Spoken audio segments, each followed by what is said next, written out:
gas pump, but the Front Range's smog problem could soon force us to pay more for a more environmentally friendly gas. And let it snow, let it snow. Too soon for that? I don't know. Never. This is a look from A Basin. And look at the lift chairs. They're just kind of getting us ready for ski season because the high country is already kind of getting that first dusting and getting ready to announce open dates for the winter season. It's been so nice to see it so green in the mountains It is. This summer. Yeah, and how about this? Video of our nightside crew capturing not one but two meteors. So cool. Flying across the sky. Cloud-Bait Observatory in the Colorado Mountains recorded 5 meteors since about 5:30 yesterday evening to 2:30 this morning. So make a couple wishes, I guess, there. And we've got a really nice morning too, Lisa. One of the very few reasons that it's good to work this shift, right? Odd hours, you get to see stuff like that. Beautiful though this morning. You're right. Now we're trading that for a lot of sunshine. Mid to upper 60s here. Winds west southwest at about 5 to 15 miles per hour. At the bus stop, you're going to find 60s. T-shirt and shorts weather for your kids if they haven't left the house yet. We're going to see mid to upper 80s by the time they get home. Close to about 90 this afternoon here in town. Denver 90. It's going to be one of the warmest days on our Super 7 day. We'll see more 70s than 60s in the central mountains and then 95 in Grand Junction this afternoon. Now when it comes to storms, we'll see a few pop up today, but this is our future cast at about 4:30 tomorrow afternoon, and we have a better chance of seeing some rain here in town tomorrow. We'll take a closer look at this, our chances for any storms tomorrow and again on Friday coming up. Jason, here in just a few minutes. And right now we have 2 trouble spots. One on 6th Avenue. Get back to that one in just a second. The other one up on Highway 36 on the westbound side right here at Church Ranch. From the camera, you can see that the express lane is tied up. There's also activity on the right shoulder. So 2 main lanes are getting through, but with that express lane blocked up, we have a backup that goes well before Sheridan. So the drive time right now, it's registering at an hour. It's not quite that bad, but it is pretty bad still. Really feels like heavy stop and go traffic, 35 minutes or so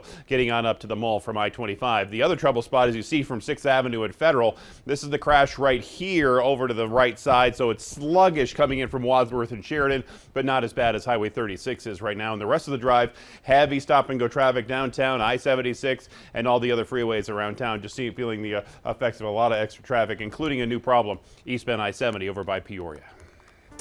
Well, millions of Americans are waiting to learn if some or even all of their student loan debt will be canceled. Today, President Biden is expected to announce a plan to forgive up to $10,000 for borrowers earning less than $125,000 a year. So we looked into how this affects Coloradans. Student Loan Hero crunched the numbers. We looked at this and found nearly a third of borrowers in Colorado would have their entire debt eliminated with that forgiveness because they owe $10,000 or less. Those with loans remaining after that forgiveness would owe less than a third of that remaining total. So it's a big help to a lot of people here. Absolutely. We want to bring in Jessica Crawford because, Jessica, you spoke to a loan expert about what you should do next if you get $10,000 knocked off your balance. Yeah, and it's really on a case-by-case basis. What might be good for me financially might not be good for you, vice versa. So really, we just have to wait and see. In addition to the debt forgiveness, the Biden administration is also expected to extend the pause on repayments for a couple of months. That gives you some time to figure out what this will mean for the types of loans that you have. Because let's face it, it's likely been more than 2 years since you've even had to log into that student loan account. A loan expert that I spoke with earlier this morning says $10,000 can go a long way, and here's some ways that you might be able to use it. Broadly speaking, it'll depend a lot on what your individual financial situation is.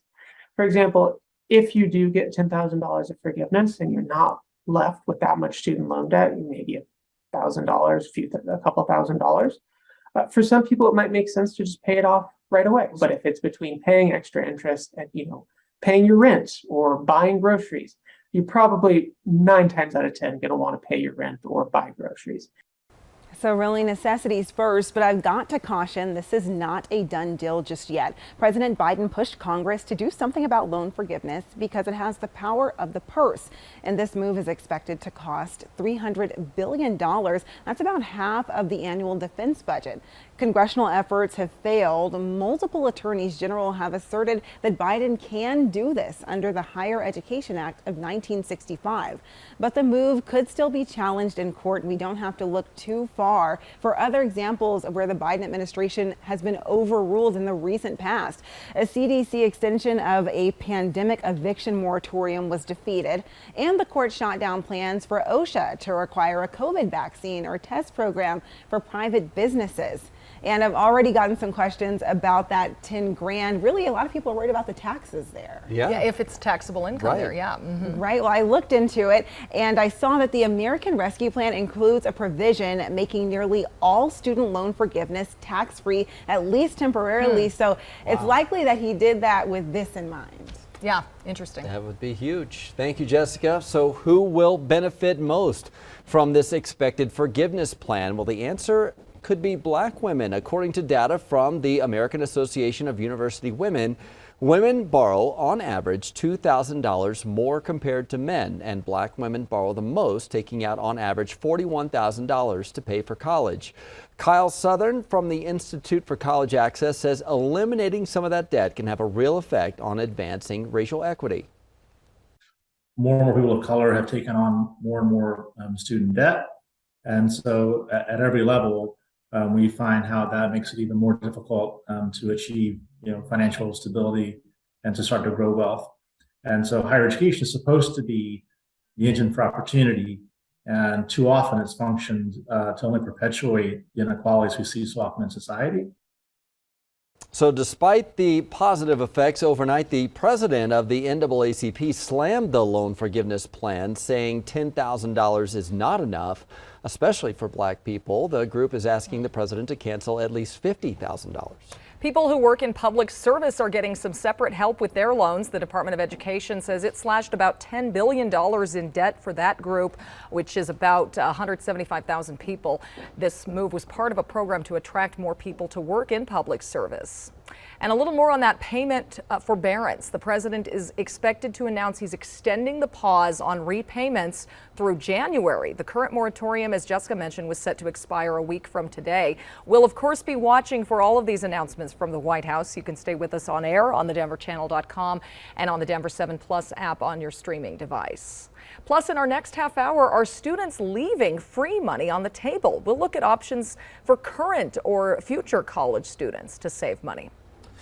New this morning, the FBI is investigating whether a former Child Protective Services worker manipulated the system to get custody of an ex-partner's child. The Denver Gazette reports agents have interviewed witnesses and collected evidence, citing sources close to the investigation of Robin Nisita.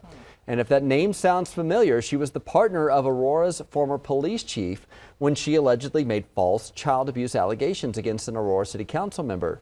The council member was a critic of former police chief Vanessa Wilson. Voters in Douglas County will vote to increase their property taxes in November. School board directors approved a $60 million mill levy override and a $450 million bond measure. Both will go on the November ballot. Those funds would go directly to paying teachers more and building more schools. School just started on Monday here in Denver, but there's already concern about keeping teachers. The Denver Teachers Union contract ends a week from today. Tonight, the district and teachers union will be negotiating over pay. What are you guys looking for? So yes, we're looking for a cost of living increase.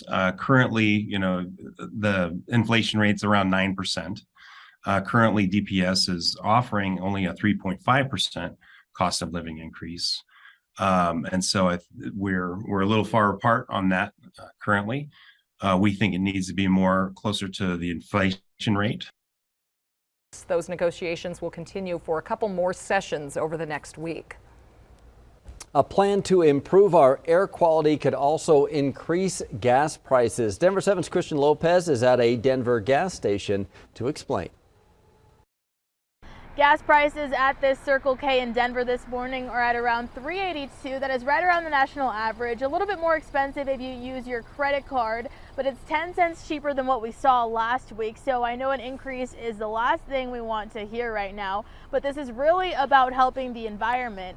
Colorado Public Radio reports that drivers in the state could have to pay for a more expensive gas that is supposed to cause less pollution by reducing harmful emissions.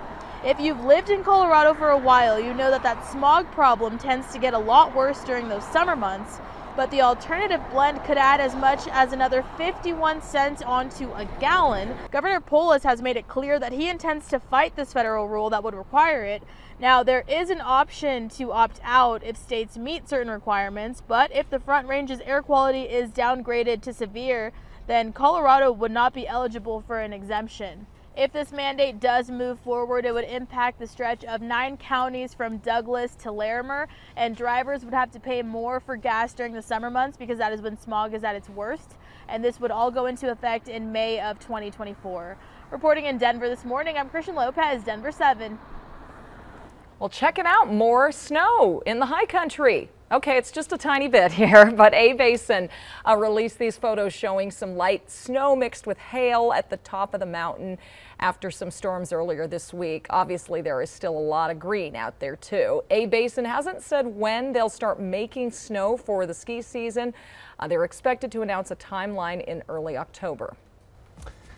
Heading outside for a live look from our studio here at Spear and Lincoln. A really nice sunrise this morning. No snow, but we do have some storm chances in the forecast. Lisa is tracking the next rainfall here. And a Denver mom responds to the man who shot her teen as they were driving home from school. And Broncos country is gearing up for the last preseason game. Don't expect Russell Wilson on the field, though, who will be under center Saturday at Empower Field. And it's home sweet home, how this cat taken from Grand County made it all the way to Denver and back again.